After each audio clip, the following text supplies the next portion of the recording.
From the Cronkite Studios in downtown Phoenix, this is Cronkite News. Phoenix exports in the global market. The head of U.S. Commerce says one local business is leading the way with its unique product.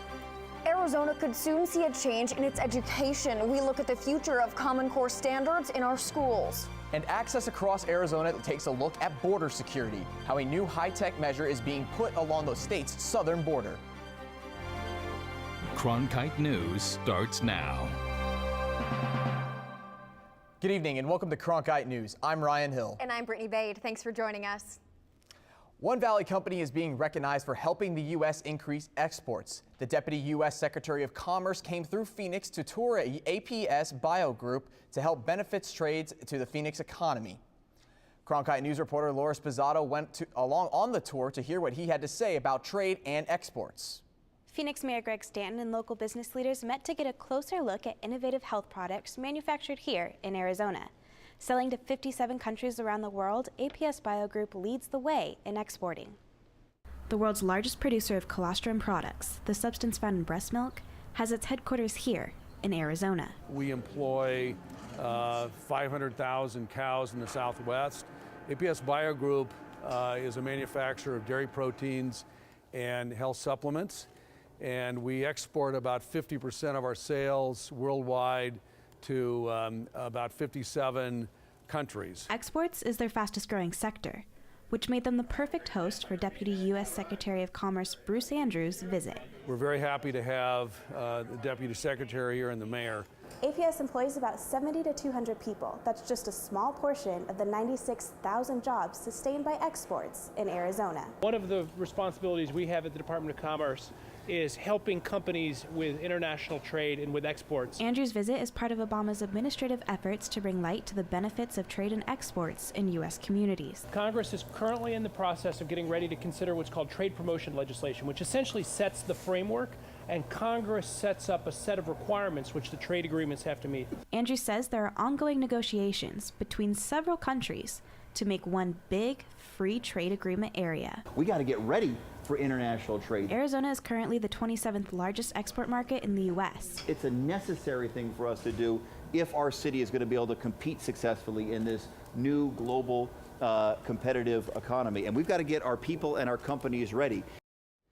The tour was followed by a closed business meeting with local business leaders in order to discuss trade in Arizona. Exports in Arizona are up 2.9% in 2014, exceeding $2.35 trillion. And for us, that's a record high. Live in the Broadcast Center, Laura Spizzato, Cronkite News. Senator John McCain spent the day talking to small business owners from all over the nation at a conference in Phoenix. Senator McCain said small businesses account for more than half of the total U.S. sales and 55% of jobs. But he also expressed his frustrations over the U.S. economy, and particularly budget cuts in the military. McCain serves as chair of the Senate Armed Services Committee and says overspending by the Pentagon puts all military funding at risk.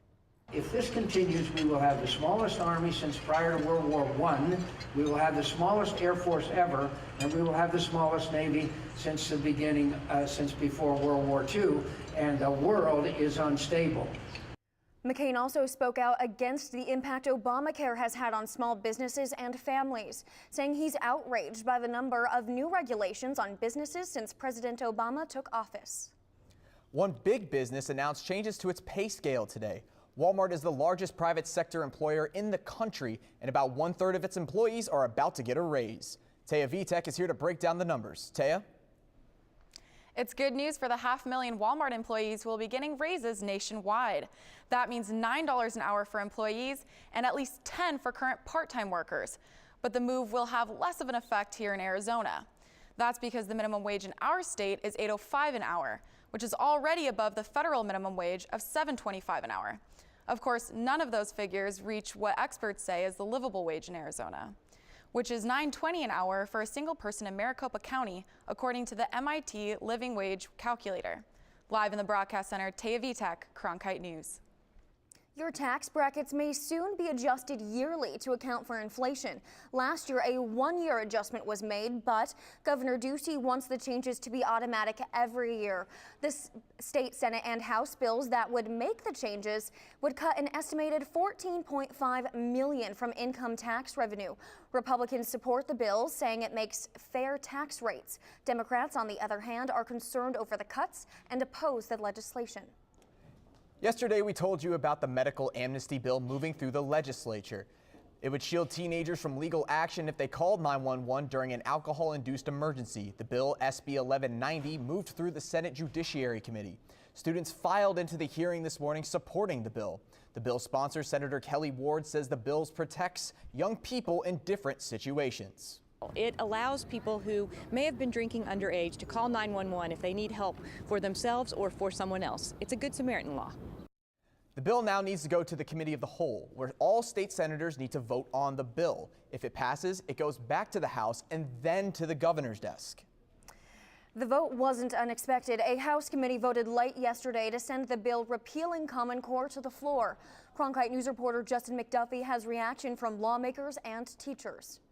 That's right. Common Core in Arizona is one step closer to becoming history. A bill passed through committee could change not only testing standards, but what your children are taught. Members, by your vote of 5 aye, 2 nay, you have given House Bill 2190 as amended a do pass recommendation. With that vote, members of the House Education Committee moved a bill along that would strike down the new college and career readiness standards, more commonly known as Common Core. I have no problem getting rid of Common Core. Let's get our own good standards, and let's test students and make them accountable to those standards. Senator John Kavanaugh has objected to Common Core and thinks the old standards were adequate.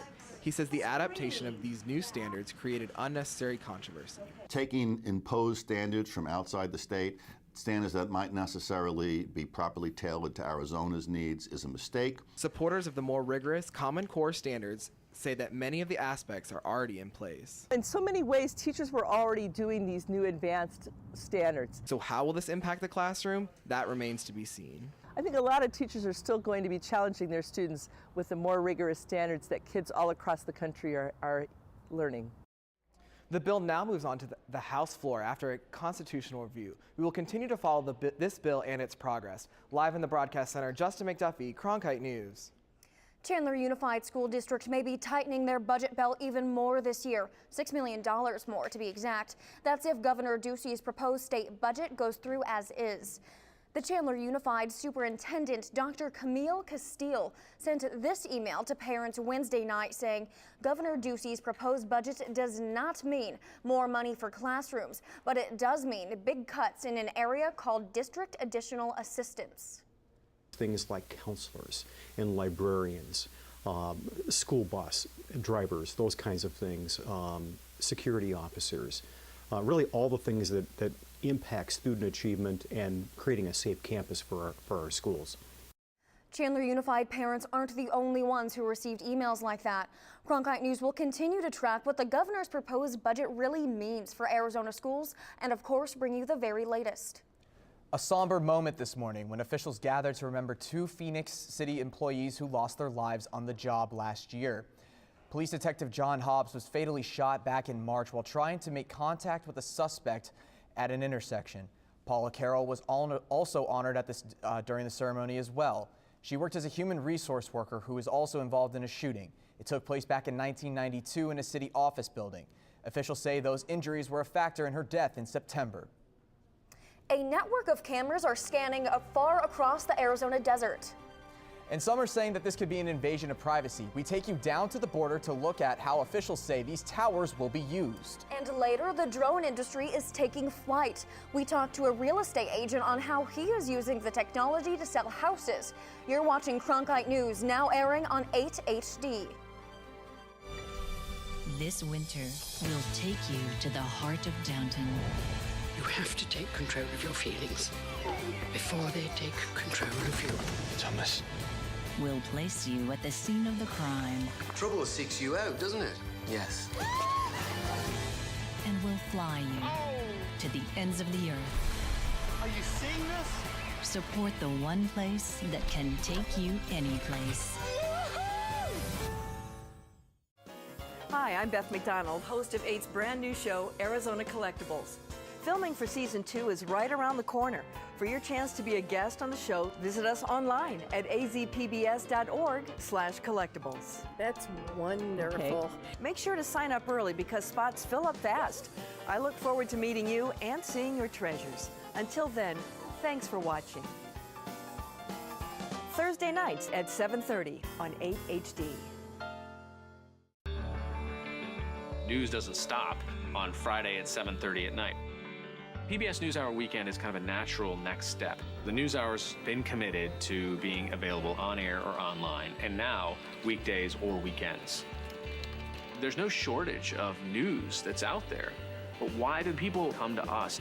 To give them some context and analysis that they can't find somewhere else. PBS NewsHour Weekend, only on PBS. Check local listings. 7 surveillance towers are being built along the Arizona-Mexico border as a part of the program called the Integrated Fixed Tower System. Cronkite News reporter Imelda Mejia spoke with Border Patrol officials and joins us live in the broadcast center. Yes, the towers have a day camera, a night camera, a radar, and a laser pointer to help Border Patrol officials identify anyone smuggling drugs or undocumented immigrants north of the border. I traveled down to the border to see the towers in action near Nogales and the possible impact on Arizona's southern communities. The Integrated Fixed Tower System is a network of 7 towers with cameras going up around Santa Cruz County. But residents near the border are concerned about possible abuse of the technology in the towers. I just hope that they don't, cross that line from our private lives, and when I say hope, I mean I certainly demand that. A tower already stands a few miles off the I-19. However, most are concerned about the one under construction near the I-19 checkpoint because of its closeness to homes. But Border Patrol says that particular tower is the most important. And when we have a checkpoint, it's always good if we can find some way to watch from a high point around the checkpoint to see who's going around it. Lawson says residents shouldn't worry about invasion of privacy. And we're looking for what's coming up from the outskirts. We have no interest in what's going on within the community. Arizona Border Patrol officials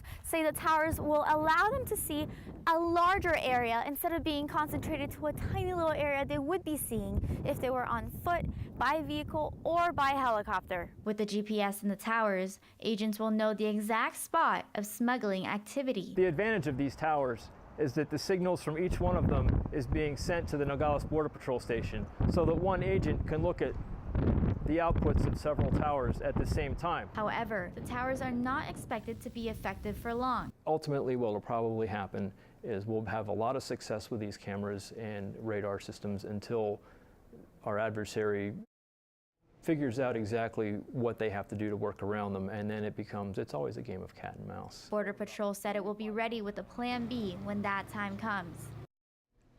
The towers will be tested to make sure they are working properly before more than the proposed 7 are built. U.S. Customs and Border Patrol officials say they hope to have all the towers up by the end of 2016. But they acknowledge that time frame is an aggressive schedule, and plans could change depending on how testing goes. Live in the broadcast center, Imelda Mejia, Cronkite News. Wine is a booming Arizona industry.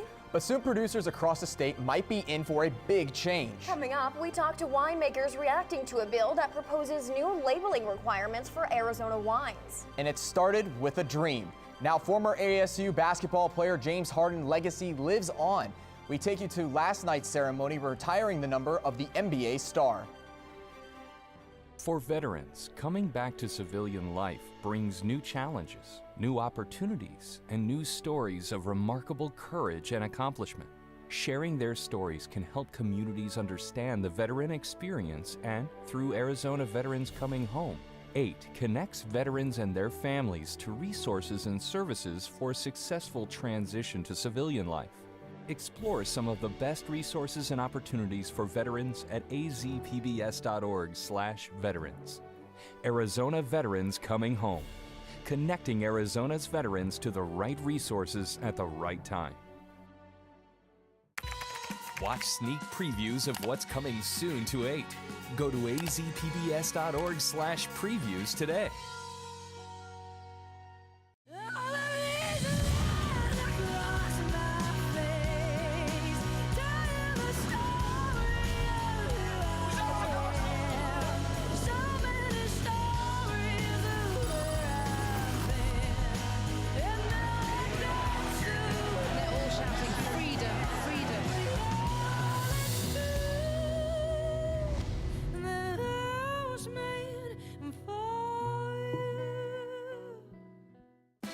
Arizona PBS, a community service of Arizona State University, delivers new ideas and new worlds to the explorer in you.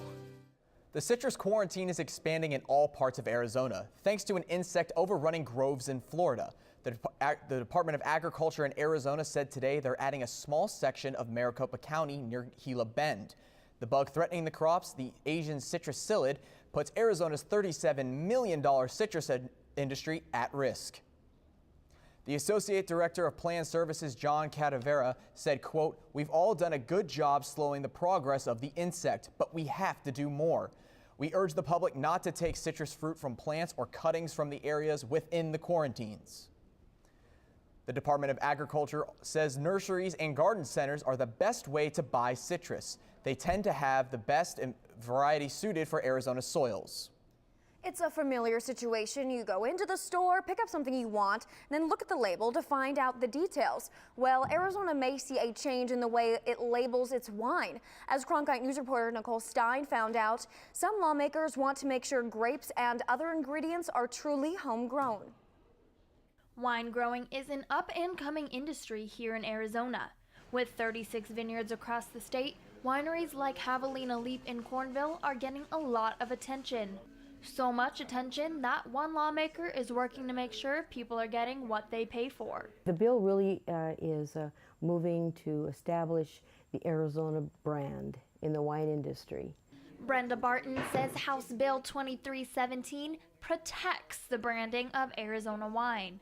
In order for a bottle to be labeled originated in Arizona, 75% of all agricultural products used in the process must have been grown in-state. When you see a label that says Arizona wine, it's important the consumer knows that it's Arizona wine, grown and bottled.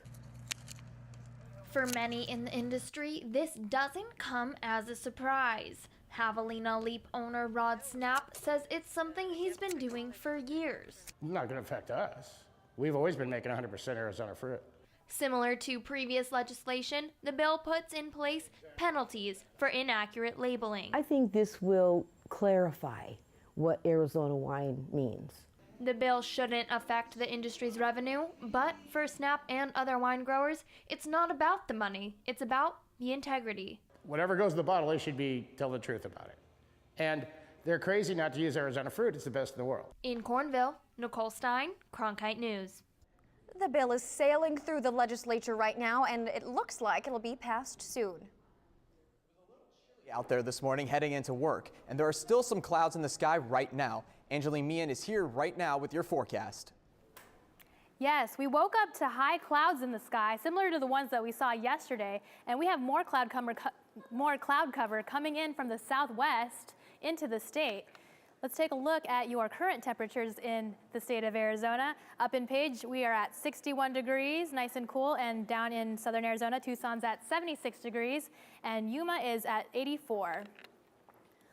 As we zoom into the valley, we can see that we're in the 70s range across the board, with Mesa at 75 degrees, Scottsdale at 76, and if we look into Phoenix, right now we are at 79, and humidity's at 12%, which means we have zero to little chance of rain today, and winds are calm, and tonight we are going to dip down to 55 degrees, partly cloudy, and those clouds are going to continue to build up into tomorrow. Let's take a look at your 5-day forecast. Partly cloudy skies. We're going to be at 82 for our high, and then temperatures are going to go slightly down to the upper 70s with more clouds coming in on Sunday and on Tuesday, and we can expect a dry forecast throughout the week. For Cronkite Weather, I'm Angela Meehan. James Harden became the 7th Sun Devil to have his number retired at Wells Fargo's arena Saturday. yesterday at the halftime of ASU's game against the UCLA Bruins. Cronkite News reporter Tyler Suddarth was at the ceremony and talked to the person proudest of his achievements. James Harden is a candidate for the NBA's most valuable player this season. But what most people don't know is that Harden's legacy started with a simple message to his mom. When he left me a note saying, "Mom, can you leave me a few dollars? And P.S., I'm going to be a star." At that point, I think he was in junior high school or the 9th grade or something. At that point, I knew that's what he was going to do. On Wednesday, James put an exclamation point on his message when Arizona State raised his number 13 to the rafters at Wells Fargo Arena. My mom got teary-eyed. She almost had me teary-eyed, almost had me crying. You know, like I said, that's just the things when you're a kid you dream of, you know, and just for it to be happening, you know, I was caught in a moment. It was an amazing feeling. Harden was the first McDonald's High School All-American to play at ASU since 1984. His high school coach was there to share the special moment with James. You only dream about these things, you know, and I encourage him to dream, and I encourage all my players to dream. And, you know, you got to have a combination of things happen. You know, he had a growth spurt, he had incredible work ethic, he had an incredible mother. He came to a school that really helped foster and develop him. Before James Harden came to ASU, the team had a losing record of 8-22 with 15 consecutive losses. But because of the leadership and skill set of Harden, the team had 2 consecutive seasons with 20 wins, and they were 5-0 against their rival, the Arizona Wildcats. You know, that was one of the reasons why I chose ASU, is make sure I leave a legacy here, make sure I leave something special, and I did that.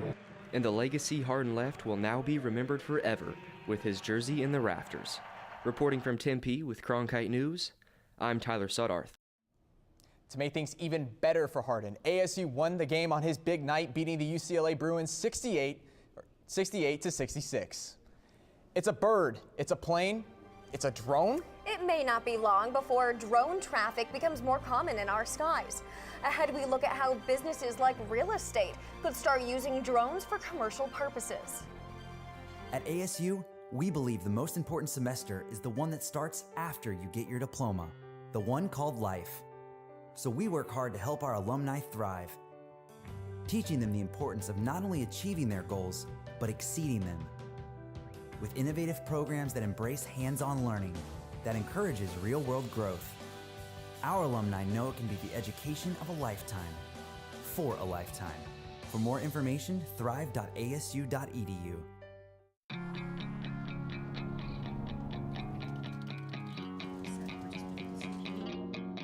Should I believe in the world, Mama? I think so. Should I give up and hide, or should I stay and fight? Should I believe in the rules, Mama? What are the consequences? Can I speak out my mind in these changing times? I don't know what to believe, Mama. Will you march with us? There's a fire inside, there's a storm on the rise. Give me a reason to be, Mama. Buonasera.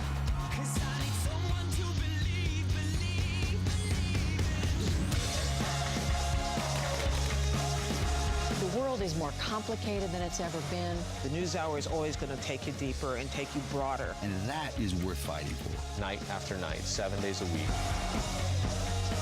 I'm Maria Hinojosa. I'm Gwen Ifill. And I'm Judy Woodruff. On behalf of all of us here, thanks for watching. Cronkite News is proud to join the Arizona PBS News block here on 8 HD. Here's a look at what's coming up tonight on Arizona Horizon and PBS NewsHour. Coming up after Cronkite News, it's Arizona Horizon. Congressman Raul Grijalva will join us to discuss issues on Capitol Hill, and we'll hear about efforts to update a section of the I-17, I-10 corridor that carries a big chunk of Phoenix area traffic. I'm Gwen Ifill on the next NewsHour. From ransom to oil riches. Paul Salman on the economics of terrorism. When you think of buying a home, you may think of looking through listings online or pages in a catalog. One Arizona State real estate agent is using a different type of technology to capture buyers' attentions. Cronkite News reporter Jamie Warren visited the Tucson realtor to find out more about his soaring trend.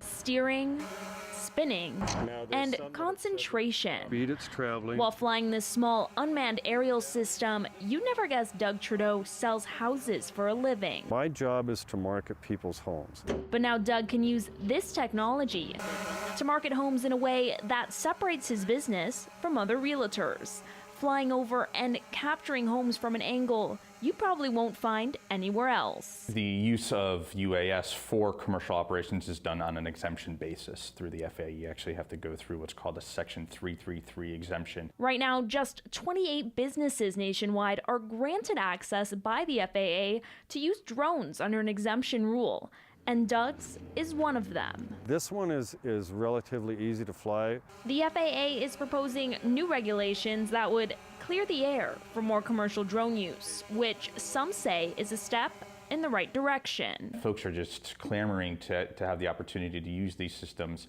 to do things a little bit more efficiently and even more cost effectively. Which means more opportunities for people like Doug. I'm having a lot of fun with this. It's a good experience. Who are ready to take their own business to a higher altitude.